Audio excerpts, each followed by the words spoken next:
Hello बच्चे, नमस्कार। जैसा कि मैंने पहले बोला था आपको कि मैं मैथ, इंग्लिश, जीके इसकी आपको वीडियो बना के आपके सामने रखूँगा और उसका आप फ़ायदा लेंगे। तो आज मैंने सोचा कि इंग्लिश की वीडियो बनाया जाए, इंग्लिश के किसी टॉपिक पर चर्चा की जाए।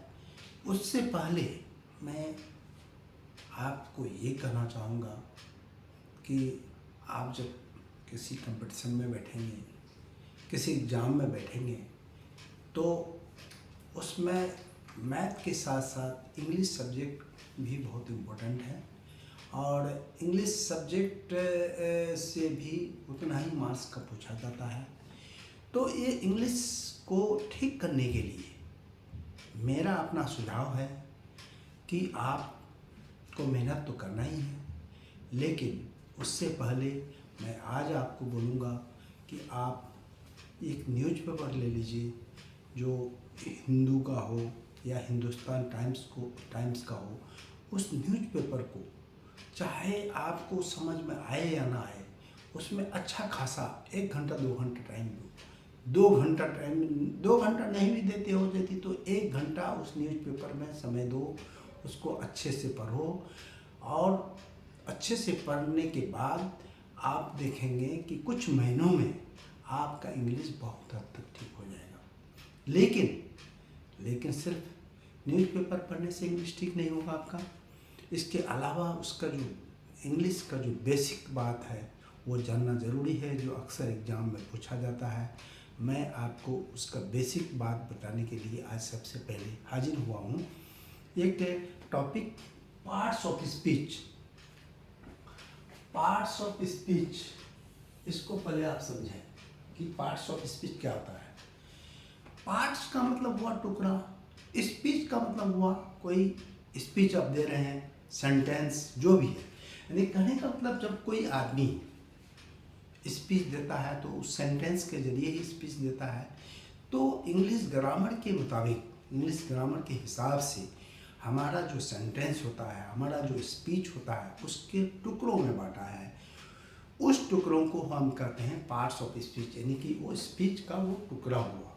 तो उसको ग्रामर के हिसाब से 8 भागों में जितना भी वर्ड है, जो भी सेंटेंस में आता है, वो कोई उस सबका कुछ न कुछ नाम होता है। तो उसको 8 भागों में बांटा गया है।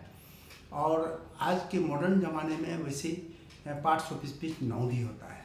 ठीक है, तो पहले मैं एक तरफ से आपको यहाँ लिख लिया हूँ कि पहला होता है नाउन, उसके बाद प्रोनाउन, उसके बाद एडजेक्टिव, उसके बाद वर्ब, उसके बाद एडवर्ब, उसके बाद प्रीपोजिशन, उसके बाद कंजंक्शन, इंटरजेक्शन और आज के मॉडर्न इंग्लिश ग्रामर में एक और होता है आर्टिकल्स। इसको भी पार्ट्स ऑफ स्पीच में ही रखा गया।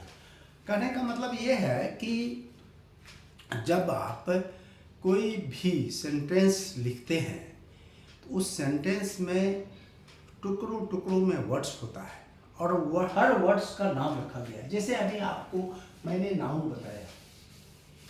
नाउन, नाउन का मतलब ये होता है इस दुनिया में जितना भी वस्तु है, जितना भी चीज़ है, जितना भी आदमी है, जितना भी जगह है, किसी न किसी को नाम से जाना जाता है।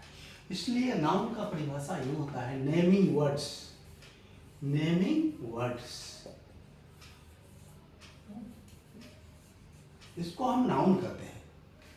जैसे मेरा नाम राम है तो ये नाउन हो गया।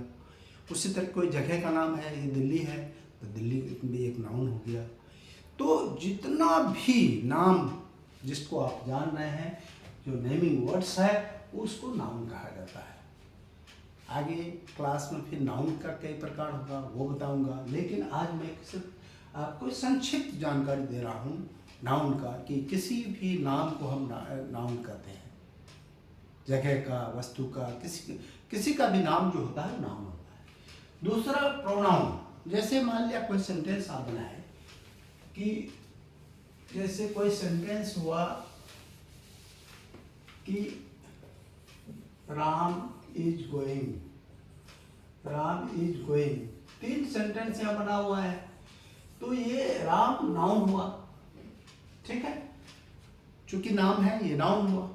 अब फिर Ram is going, Ram is reading, Ram is running.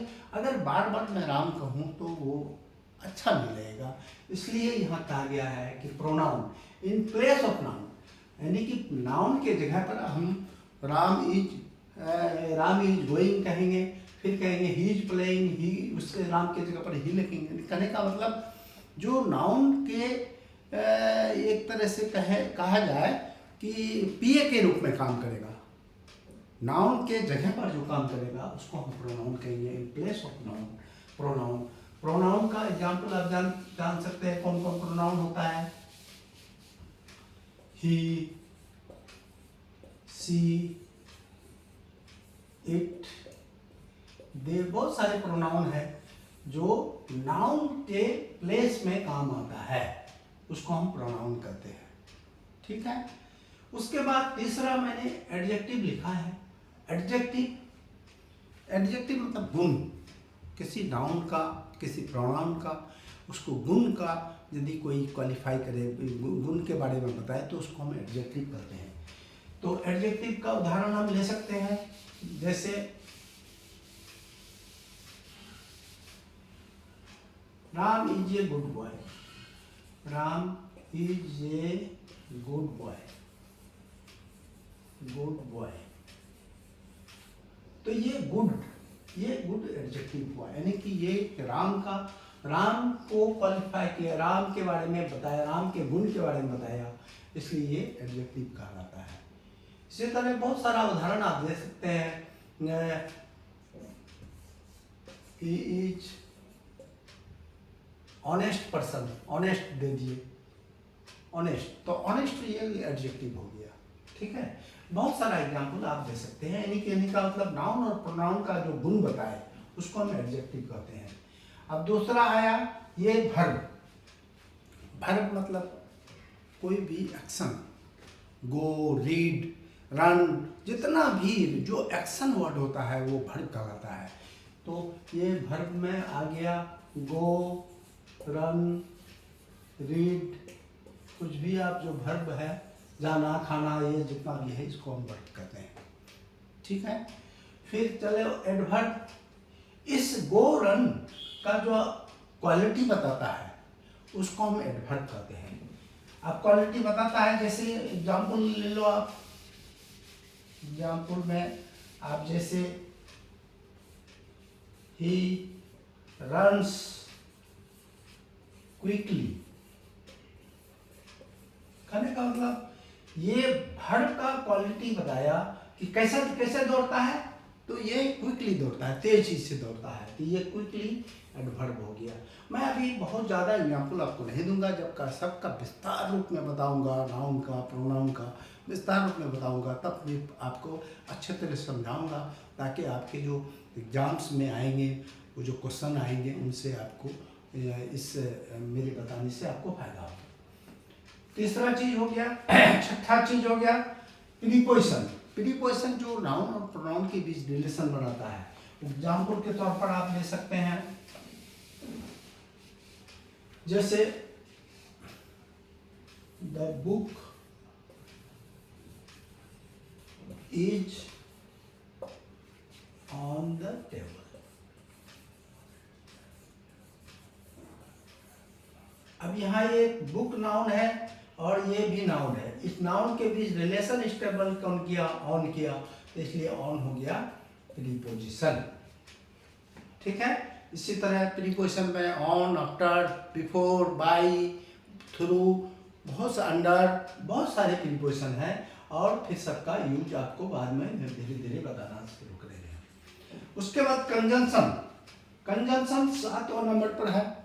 उसको हम कहते हैं कि जो दो वर्ड को या दो सेंटेंस को जोड़ता है, उसको हम कंजंक्शन कहते हैं। दो वर्ड या दो सेंटेंस को जोड़ता है तो उसको हम कंजंक्शन कहते हैं।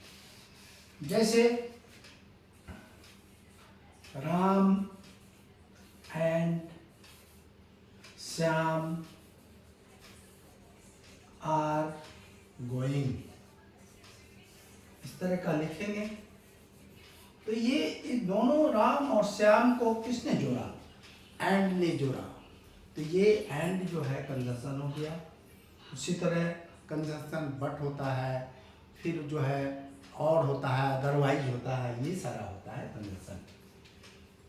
अब आ गया इंटरजेक्शन। मैं अभी शॉर्ट में बता रहा हूँ, विस्तार में बाद में बताऊंगा, जो आपको बहुत फायदा करेगा। और पार्ट्स ऑफ स्पीच जो ग्रामर का जो है सबसे बेसिक चीज़ है, ये जानना जरूरी है आपको। तो इंटरजेक्शन मतलब कोई उत्साह, कोई खुशी, कोई भी चीज़ अगर शो करता है, उस वैसे वर्ड्स को हम जो है इंटरजेक्शन कहते हैं। जैसे सोरो, वाव, है ना, ये सारा इंटरजेक्शन हो गया। इसके अलावा आपको बता रहा हूँ मैं कि अभी मॉडर्न इंग्लिश ग्रामर में पार्ट्स ऑफ स्पीच 8 ना होकर के 9 हो रहा है। और आर्टिकल्स को भी क्या नाम कहते हैं कि पार्ट्स ऑफ स्पीच का पार्ट बना गया है। अब आर्टिकल्स के बारे में बताता हूँ। ये आर्टिकल्स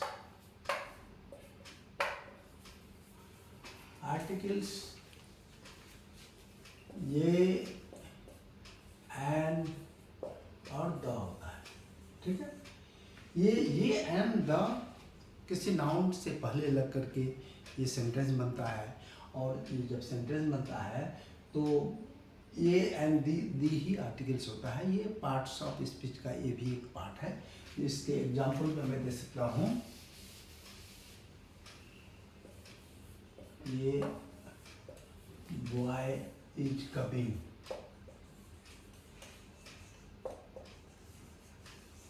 तो इसमें ये आर्टिकल हो गया। तो ये भी एक पार्ट्स ऑफ स्पीच है। तो आज मैं आपको पार्ट्स ऑफ स्पीच को बहुत ब्रीफ, मैंने पूरा विस्तार में न बता करके ब्रीफ में बताया। आपको जानना चाहिए ये 9 तरह का पार्ट्स ऑफ स्पीच होता है, किसका क्या डेफिनेशन होता है, किसका क्या एग्जाम्पल्स होता है, वो जानना ज़रूरी है। जब मैं इसको विस्तार रूप में एक एक, जैसे नाउन का एक क्लास लूँगा, नाउन के बारे में बताऊँगा, नाउन फिर 5 तरह का होता है वो बताऊँगा, तो ये सब बताऊँगा, तब फिर आपको फ़ायदा होगा। आज के लिए आप इतना याद रखें कि पार्ट्स ऑफ स्पीच का 9 के बारे में आपको जानना ज़रूरी है। उसका पूरा गुण, उसका क्वालिटी, किसको किस क्या कहते हैं, किस नाउन को का क्या परिभाषा होता है, प्रोनाउन का क्या परिभाषा होता है। 8 parts of speech, 9 parts of speech को बढ़िया से डिफाइन करना ज़रूरी है। आप पहले नॉलेज में आपका आ जाए, ये ध्यान देंगे इस पर, तब जा करके फिर आपको नेक्स्ट क्लास में फिर इस नाउन का, प्रोनाउन का, सबका अलग अलग में बताऊंगा। आज के लिए इतना ही, धन्यवाद।